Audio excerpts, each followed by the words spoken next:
All right. Well, happy Friday. It is week 5 Friday, so we have made it halfway through the quarter, which feels kind of, it's went by quick. I don't know. All right. Anyway, today we're going to take a look at ggplot. Okay, so I don't know if you remember, at the very beginning of the course, I said this class is kind of thematically split into 2 parts, where the first half is going to focus more on coding and programming, and then the second half will be like numeric methods and computational statistics. And this lecture kind of represents like an in-between lecture. So I would say our coding stuff wrapped up with Wednesday's lecture on R6. Oh, and then regarding the midterm exam will cover up through Wednesday's lecture, R6, and then we have today's lecture, which is on ggplot and data visualization, which I don't really fit into either the coding or the computational statistics just yet. And then starting next week, we will start looking at topics in computational statistics, numeric methods, things along that nature. Okay, so this kind of represents the in-between our 2 halves. And so we will look at ggplot. And a lot of you might already be familiar with ggplot, but I want to talk about and emphasize, a little bit more about some of like the philosophy behind the grammar of graphics and how to think about that, and then just cover a few kind of basics here. Okay. All right. So a lot of my stuff comes from the R Graphics Cookbook, and you can read the entire textbook for free in your browser at this site. Whoops. Okay. So that's great. You can also spend money and get a hard copy, but I don't know. Do we even read physical books anymore? It's like everything is on our iPad and browser and stuff. I don't know. I used to be like, oh, I like physical books, but now I'm happy just reading things on my iPad. You can have it read to you. You can make the text really big, anyway.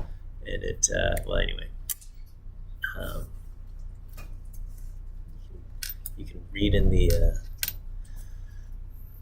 wherever. Okay.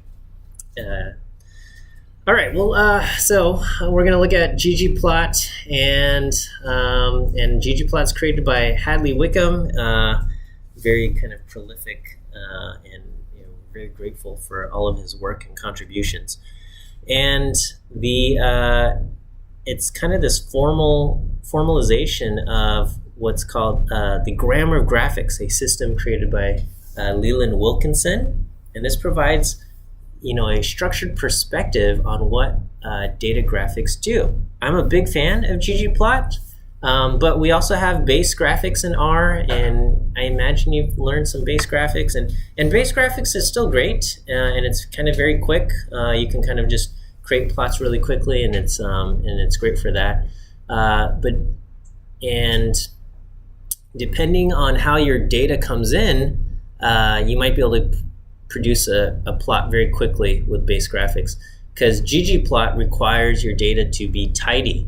And if your data is not already tidy, you have to first go through that tidying process of either pivoting your data to be wider or longer, or whatever you need to do in order to get your data tidy first before you can even start using ggplot. And so it represents, there's a hurdle that you have to kind of get over in order to start using ggplot.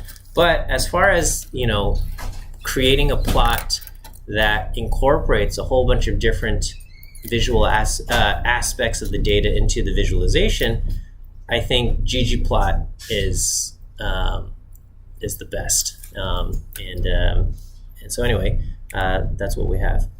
So when we create a data visualization, the key philosophy or the key idea here is that we are mapping properties of the data to visual properties of the graphic.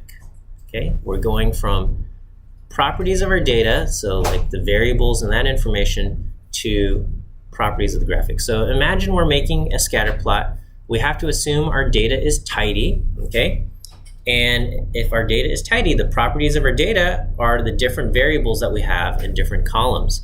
So we might have information about a person's height and their weight and their gender and their hair color, etc. Okay? The visual properties of the graphic include visual properties like the X position or the Y position of a dot, okay? The color of that point, the shape or the symbol used for the point, and so on. And what we do is we take the information in our variables and we map it to visual properties. If we are not mapping properties of the data to these visual properties, it is not a data visualization. It's just a pretty graphic.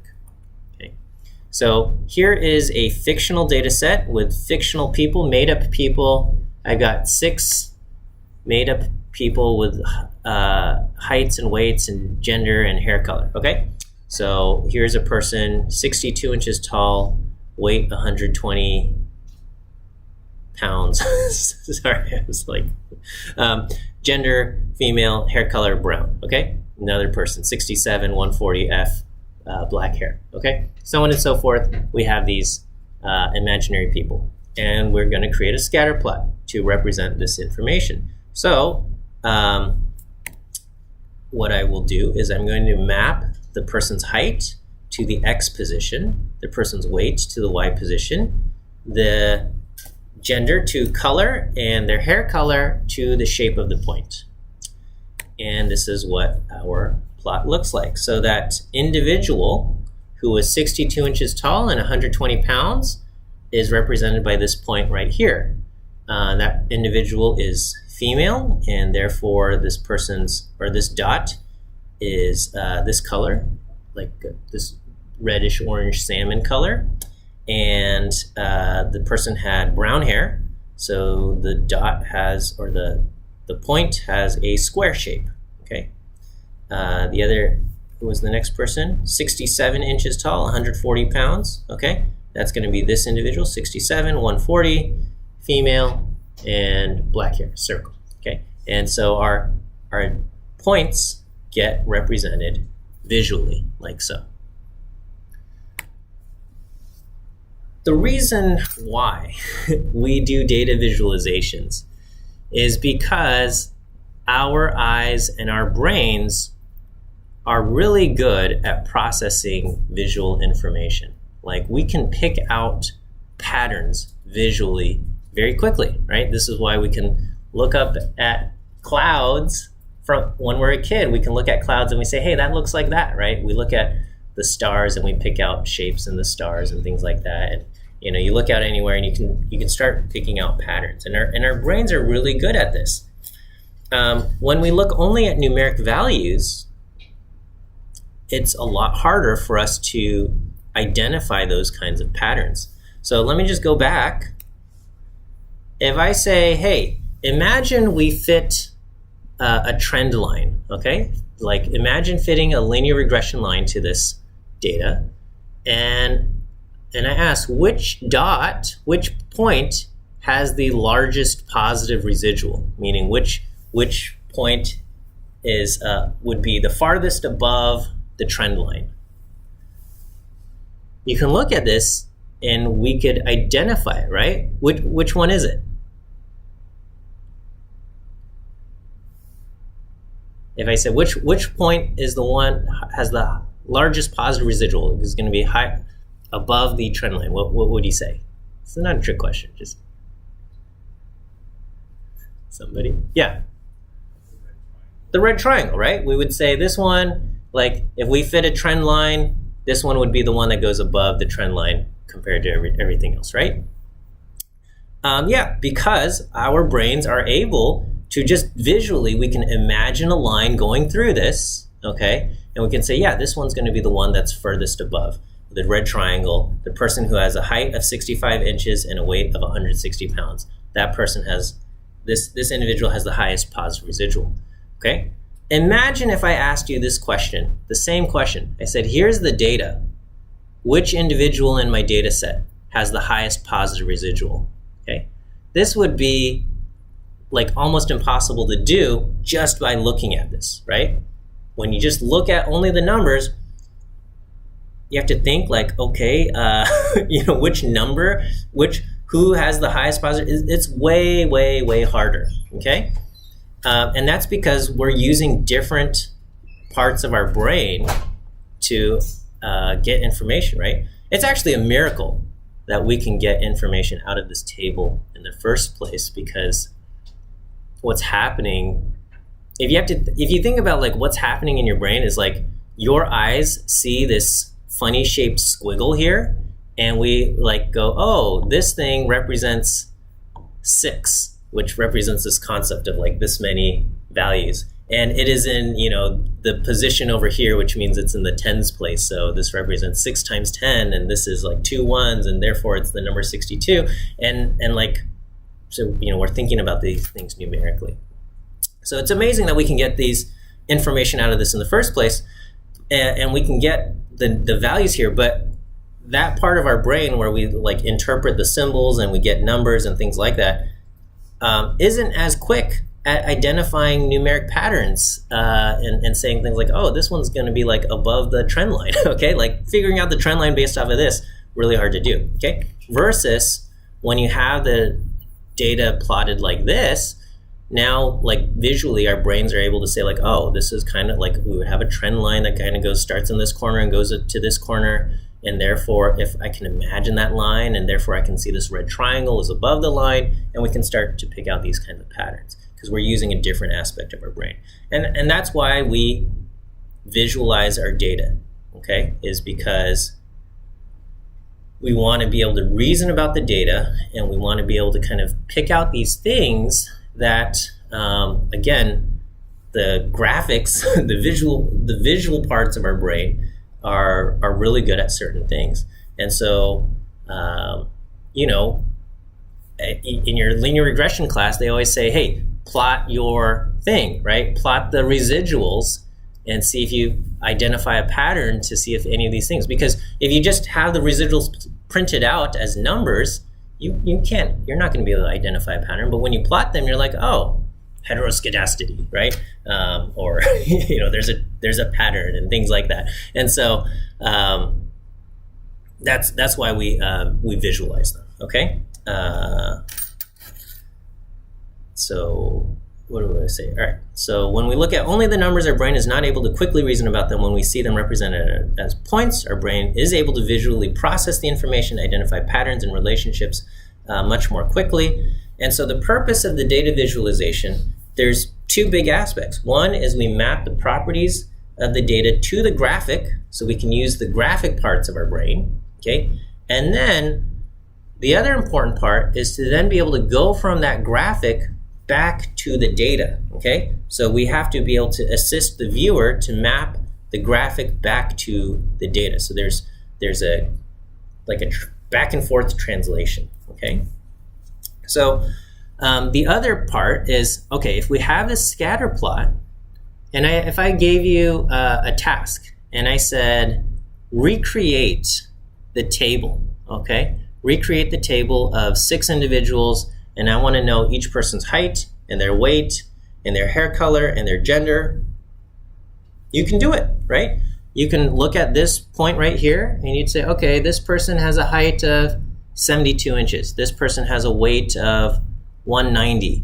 This person's gender is male because it's this bluish teal color. And this person has blonde hair because it's a triangle, right? This individual has a height of 68 and a weight of 165 and is male and has black hair, okay? And it's a little tedious, but you could go through every single point and recreate this entire table of data, okay? And so that's the other aspect.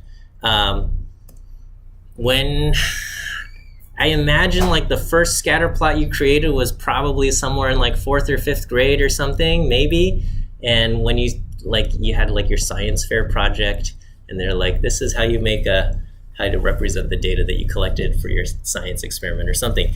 And I imagine your teacher said it was very important that you use a legend and you have your graphics like labeled, right? And it is, because if I got rid of the legend here, then now I just have a blue triangle and it's meaningless.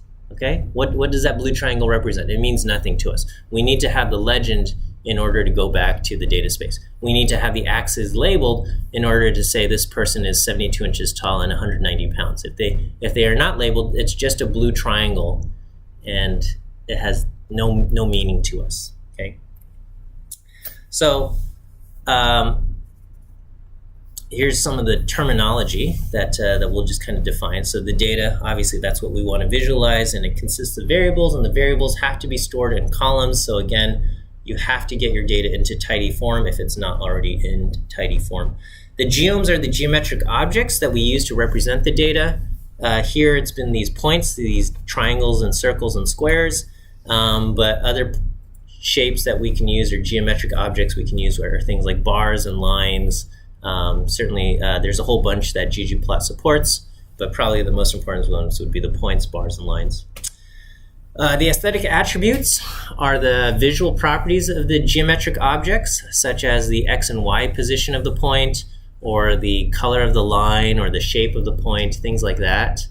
And then the mappings are the connections between the data values and the aesthetics. The scales define how the data values are transformed into aesthetic values. So, where, horizontal, like the X position, mapping the data to the position, what values go to what colors, what values go to what shapes. That's the scale, okay? And then the guides do kind of the reverse process, and that is to help the viewer interpret the mapping between the aesthetic and the data values. So things like the axis labels and the legends are guides for the viewer so that they can go from the visualization back to the data. Okay, and all of these things are important for your data visualization to be successful. So if we look at our scatter plot, again, we have height going to X, weight going to Y. We have the gender going to the color, and hair going to the shape. Okay, the ggplot handled the creation of the scales and guides for us automatically. ggplot kind of just looks at our data and it says, okay, as far as height goes, the smallest value I saw was 60 and the largest I saw was 72. Therefore, my scale will go from 59.5 to 72.5. Okay, the smallest value I saw for weight was like 120 and the largest was 190, and therefore this is how I'm gonna represent things. As far as the genders, it says these are the colors I'm gonna pick, and as far as the hair colors, these are the shapes I'm gonna pick.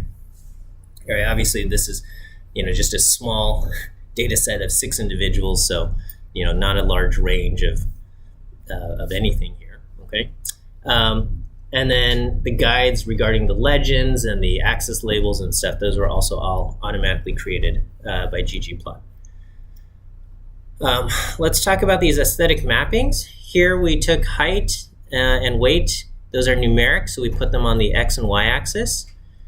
Gender and hair color in our data are categorical, and so we will put them to color and shape, and this is the plot that we have. Okay. I could change how these things get mapped. Okay, so right now I have gender mapped to the color, all right, and hair color mapped to the shape, right? And so, as far as our data, we just had 3 different hair colors and stuff, and so we have 3 different shapes here. I could switch them, and I could say, I want hair color to go to the color of the point, and then I want gender to go to the shape of the point, right? So now our 3 hair colors, we had black, blonde, and brown hair in this plot. We had circle, triangle, square here. The hair colors will now be represented by the different colored points, okay? So when I go to this plot, now hair color, we have, red, green, and blue. Red represents black hair, and green represents blonde hair, and blue represents brown hair. I mean, that feels a little silly. I could have, I guess, picked colors to match it appropriately, but this is what we have, okay? And then gender, we have female represented with circles and males represented with triangles, okay? That's what we have going on here. Now, this plot, what's going on here? This plot and this plot represent the exact same data, okay? Same exact data. We just changed which variables got mapped to the shape and which variable got mapped to the color, okay? But it's the same exact data. Now, our eyes generally notice the color before it notices the shape, okay? So here, our eyes are generally drawn to the color first and then the shape. And so if you have multiple categorical variables, the recommendation is put the important one on the color and the next, the less important one on the shape, okay, if you want to represent that. Let me give you, have I given you any? Okay, let me give you your first one. First one is B. B as in bear is your first view quiz answer.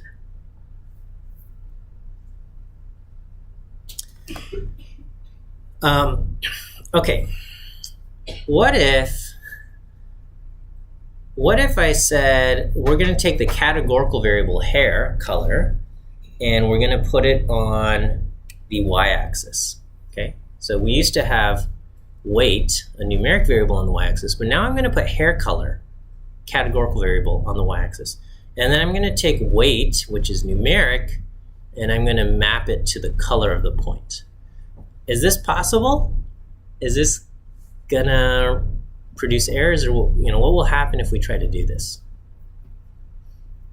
Okay, so ggplot's going to do its best, and it's going to say, okay, as far as hair colors go, I see there's 3 unique values in the data, so I'm going to have 3 positions, 3 Y positions. I've got a Y position for brown, a Y position for blonde hair, a Y position for black hair.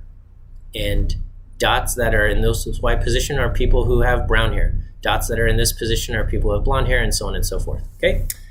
As far as the weight goes, it says, well, you gave me a numeric variable, so the smallest value we had is 120.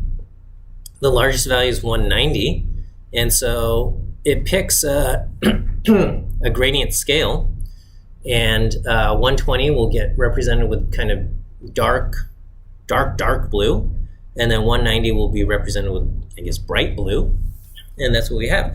And so if I said recreate my data table, you can still kind of do it. It may not be as accurate, but we could say, all right, this person, the person represented by this dot here is a circle, so female. Weight, it's pretty dark, so 120, 130 something, lower weight. Height is still on the x-axis, so 162 inches tall and has brown hair, okay? What about this individual?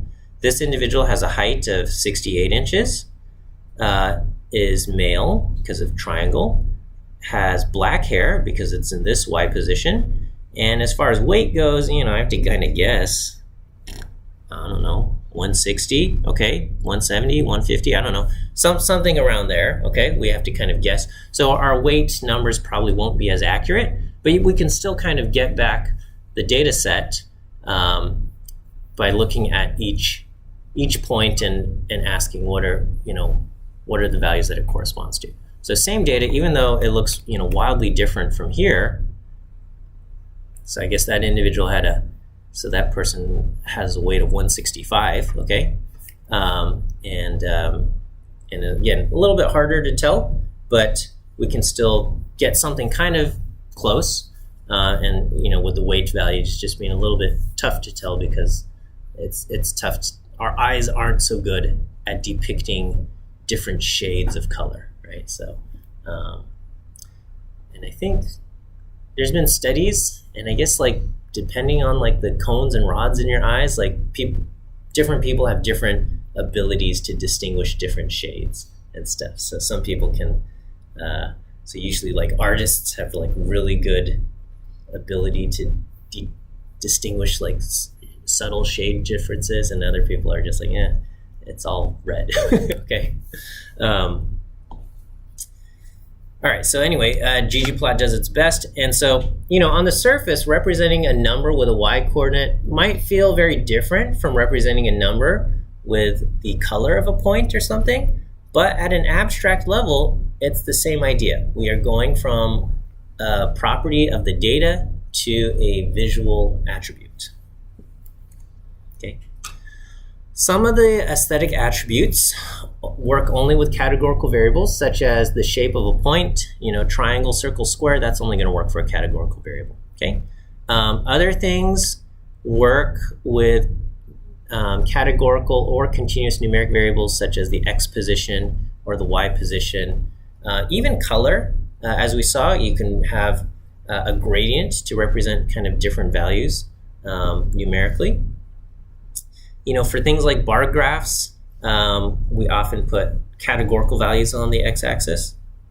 And then if you're going to do a scatter plot, the x and y are almost always numeric. Okay. Okay, so this section is just to kind of show you how tedious things are in base graphics. I don't know if you've ever had the experience of producing a legend in base graphics in R, but it's like very tedious. Okay, but we could recreate the data or the plot, but it requires us to kind of create different kind of intermediate vectors and stuff. And so anyway, it can be done. Okay, it can be done like this. Versus in ggplot, it's just very quick. Okay, in ggplot, if your data is tidy, all you have to do is say, hey, I want to map this variable to the x and the weight to the y and gender to the color and hair to the shape, and it will do it. And it creates the plots, the legends, all of this is done automatically. Versus to do it yourself, you have to convert everything into vectors and stuff in between, and it's a pain. So base graphics is great for quick things, but as soon as your graphics start to get a little bit more involved, your data visualizations get more involved, I say the hurdle to use ggplot is definitely worth the cost there. Okay, all right, let's break down a graphic by kind of quote starting from scratch. So again, we're going to just start off with this tiny little data set where I've got six people selected, and here I've got the different variables. Our data is already tidy, and if I just start off by saying, hey, ggplot, we're going to do it with our data frame, and I say map height to the x-axis and weight to the y-axis, but I don't define any geoms, any geometric objects. I just end up with a blank plot here. There's nothing in here. Okay. And I can say, all right, let's add points. Okay. So I can say, let's add point geometric objects here. And this is going to create a scatter plot. Okay. And so here's our scatter plot. Now, as far as the aesthetics go, I've only mapped two variables, height and weight. So those are the only two variables that I can get out of this data graphic. I can say, all right, here's an individual with a height of 62 and a weight of 120. Here's an individual with a height of 72 and a weight of 190. But I won't be able to get anything else. The other variables, hair color, gender, that's lost because I didn't map that to any of the information in our any of the aesthetic attributes here. Okay. Now we can expand on this, and I can say, hey, when you add the geom point, map gender to the color of the point. Okay. Now one thing is ggplot produces objects that you can kind of add additional things to. So I can start off with this one is like my first blank one back here. I could store this blank ggplot as an object called p. And then if I want to add geom points, I can just do p plus geom point, right? So this thing where I had the ggplot, the blank thing, and I added the geom point, I could just also just call p plus geom point. And if I want to kind of change certain things, I could do p plus geom point, and within geom point, I want to modify my aesthetic match attribute, okay, by mapping gender to the color of the point, okay? And so now that information, the gender of the individual, is now displayed here, okay? And again, it ggplot automatically determines the colors. It says we'll use this reddish orange and this teal color for the things. And so now we can get 3 variables out of our graphic, okay? You can also modify any of these aesthetic attributes by changing them directly, okay? But when you do this, this is an aesthetic setting, not an aesthetic mapping, okay? A mapping goes from the data to that aesthetic attribute. So each, a different aesthetic attribute corresponds to a different data value, okay? A setting just changes them for all of the points, and so it'll change how it looks, but there's no information in the data being represented here. So here I'm going to so notice I don't have AES, okay? Here I just have color is blue, versus back here I have AES, color is gender. So this is an aesthetic mapping. We're mapping the variable gender to color. Here I'm just setting the color of the points to blue, okay? And I'm just setting the size of the points to 10. And so my data gets represented like this. There is no information about the data represented in the color or in the shape, size of the point, okay? All of my points are blue, and I'm not getting any information out of it. It doesn't tell me anything about the gender or the hair color or anything else. It's just all of my values, all of my points are blue. There's no information being conveyed. Now, if I add a legend here and I say blue represents humans and, I don't know, yellow represents dogs or something like that, then it communicates something about the data, okay? But that would then be like color gets mapped to species or something like that, okay? But here we're just saying we want all the points to be blue because I like the color blue. Now, no information is being conveyed. So these are just settings. So for it to be an aesthetic mapping, it has to go to a data value and it has to convey information about our data.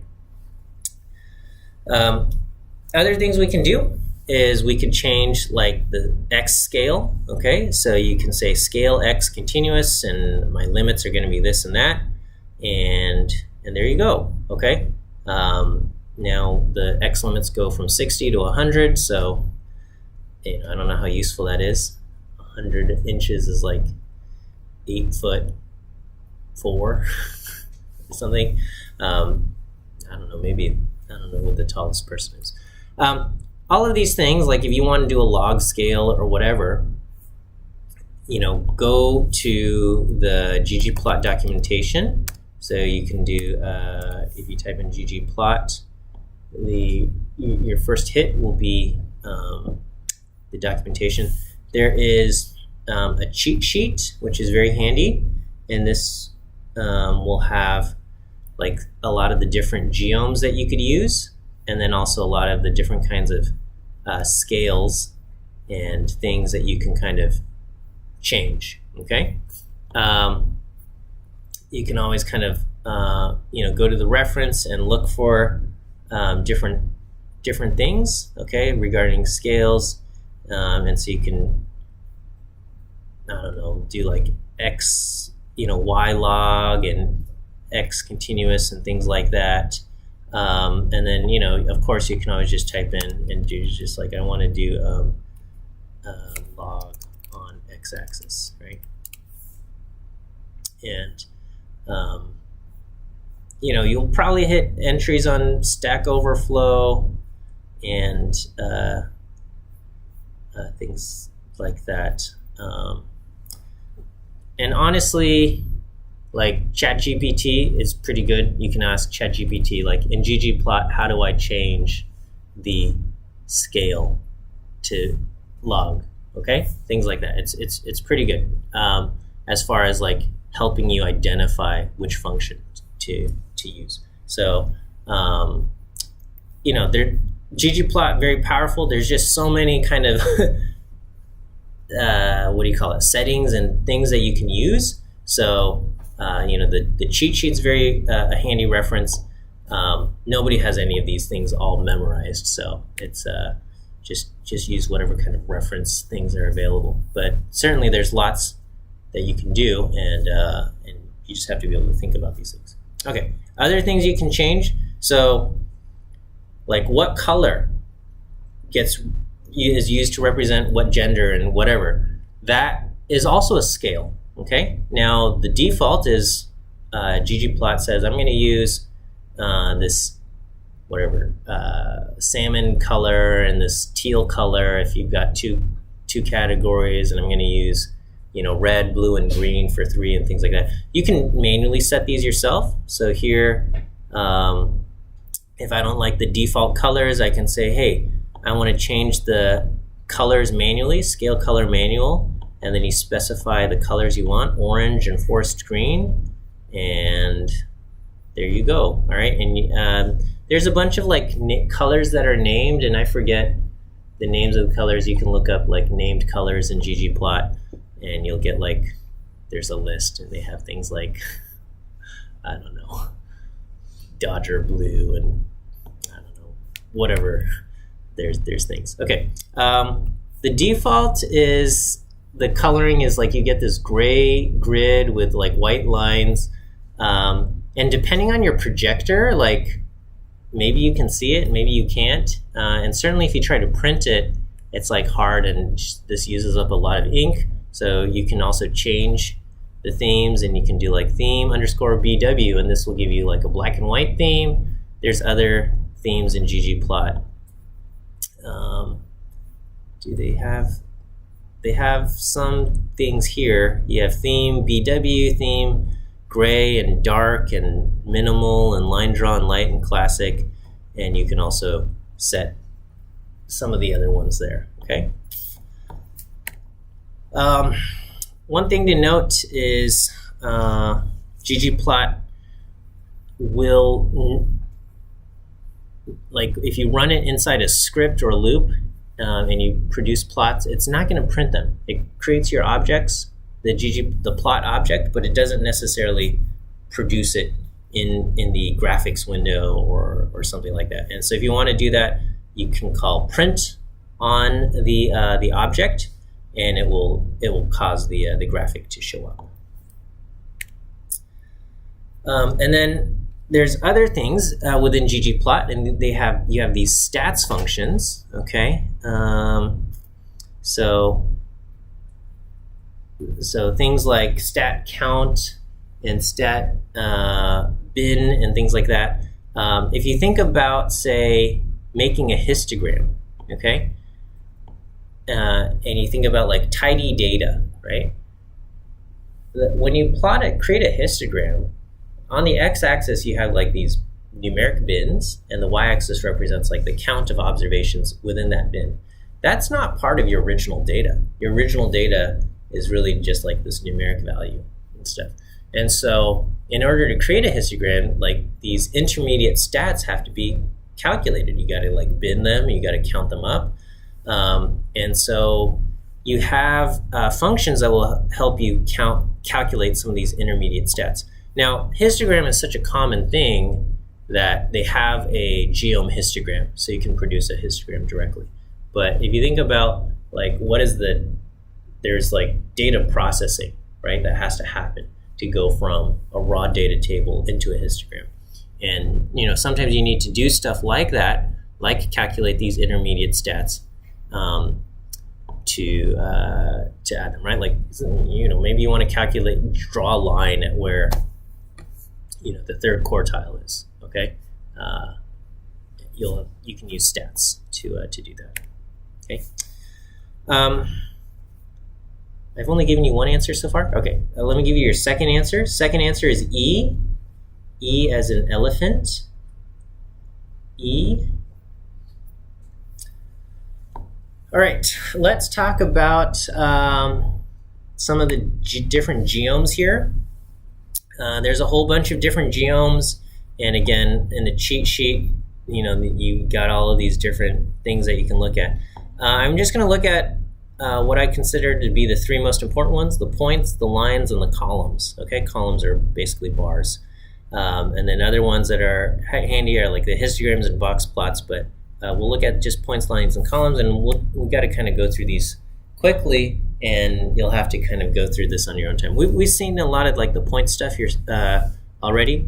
Okay, as far as bars go, really the object that we want is geome column a lot of the times, okay? And so if you want to represent like the height of the column to represent a number, you use geome column. So here I've got three groups: control, treatment 1, treatment 2, and then I've got three different values for weight: 5.03, 4.66, 5.526.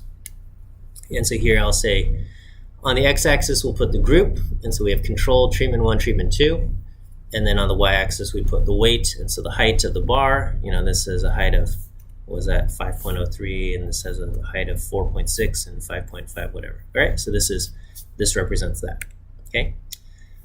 Here's just another data set. Here I've got two categorical variables. I've got the cultivar of some kind of plant, cultivar 39, cultivar 52. We've got three different dates: day 16, day 20, day 21. Day 16, day 20, day 21, and I've got a numeric variable weight. Okay, I've got other numeric variables and stuff. Here I'm going to put date on the x-axis and weight on the y-axis as far as my columns go. And then I'm going to change the fill color based on the cultivar. We're going to map the cultivar to that. Here I'm going to put position equals dodge, and this will cause our different colored bars to be next to each other. So this is the representation. I've got my three dates: day 16, day 20, day 21 across the x-axis. The height of the bar represents the weight, and then we have our different cultivars: C39 in orange or red, and C52 in this bluish teal color. Sometimes you have a big data set. So here's a big data set called diamonds, and I've got like 53,940 rows, a whole bunch of rows, and I've got a categorical variable, cut. Okay, and this is you've got ideal cut, premium cut, good cut, very good, different grades of cuts, and I might want to summarize this. This is where you would use geome bar rather than geome column. So geome bar goes through and tallies them up. So I just put cut on the x-axis, and then I don't map anything to y. Geome bar is automatically going to do a count and then map the y to the count. Okay, this is kind of like geome bar is here like a little shortcut between ggplot doing a stats function where we say calculate, do the stats count for each of these things, and then geome call, where the height of the column is going to be the count, right? A geome bar just kind of does that step for us. Here's just another data set, different states. I think it's going from like the 2000 census to the 2010 census, and they said which states' populations changed and how much did they grow and stuff. And so I've got different state abbreviations, the region, the value it changed. And so here I'm going to map the abbreviation to the x-axis. By default, it goes in alphabetical order. So we got AZ, CO, FL. The change gets mapped to the y, so the height of the bar represents how much change. And then I said the color of the bar is going to be which region. We had south and west in our data set. I can map the same variable to multiple aesthetic attributes. So I've got change going to fill and change going to y. And so now the change is the height of the bar, but also the color of the bar, with greatest change being light blue and the smallest amount of change being kind of the the dark blue, almost a black color here. Okay. Here I've rearranged the bars. So again, the x-axis is the abbreviation, and the default ordering is in alphabetical. Now I might want to really emphasize the change, and so I can reorder. I can say on the x-axis, reorder the bars. Okay. I still want the abbreviation, but I want it reordered by change. And so now least amount of change is on the left, greatest amount of change is going to be on the right. And so now change is mapped to three aesthetic attributes. Okay, the x position represents how much change, so the greatest amount of change is on the right.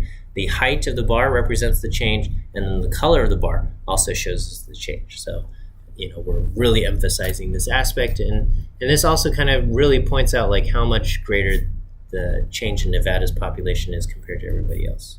Okay, you can customize the colors. This, I think I picked the official UCLA colors. This is, I don't know, Bruin blue, and is it gold? I don't know, what are the names of our colors? Is that, or those, I don't know, something. Okay, here I've got a numeric variable mapped to the color, the fill color change, and this will do a gradient, but you can specify, you can manually change what the low and the high value is on the gradient. So we can say red to blue, and so we have red over here and blue, and there's just kind of like a bit of a jump in terms of the color gradient there. Okay, I don't know, these all look like the same shade of red to me, but they are subtle differences, I guess. And we have that. Okay, line graph. All right, we got to go through this quickly. So line graphs, basically you can plot these things, and you can change like what color your line is. If you're printing in black and white, you can do a dotted line versus solid line, things like that. Okay, and then scatter plots. We saw scatter plots. You can change what kind of dots you have, the color of the dots, the shape of the dots. The shape of the dots. This is hardly worth anything because I can barely tell the difference between the triangles and the circles. I'm not going to be able to pick out any patterns like this, right? Picking out a pattern between the colors, easy. Picking out the patterns between the shapes, way harder, okay? All right, so the last bit that I do want to make sure I cover is you can plot from different data frames in the same plot. You just have to specify where your data is, okay? So here I have a data frame that is going to produce values from cosine of x. I don't know why I have sine of x there, okay? Cosine of x. So this data frame contains different values of cosine of x, and so here's my plot of the cosine function. If I want to plot additional things, so here I've got another data frame. This is data frame points, and I've got x and y coordinates, okay? I can say, take my previous plot, this is P, and add geom points, and I'm going to say, hey, map x to x and y to y, but the data here comes from this data frame df points. And so when I do that, I can get a plot with the cosine function and the points. Okay, so I just have to specify data is equal to this other data frame, right? And then here I want to add like a third data frame, okay? This third data frame is going to have information for line segments, okay? And so I have an x1, y1, and an x2, y2, right? So it's like drawing line segments. And so for this, I'm going to say take my previous plot and add geom segment.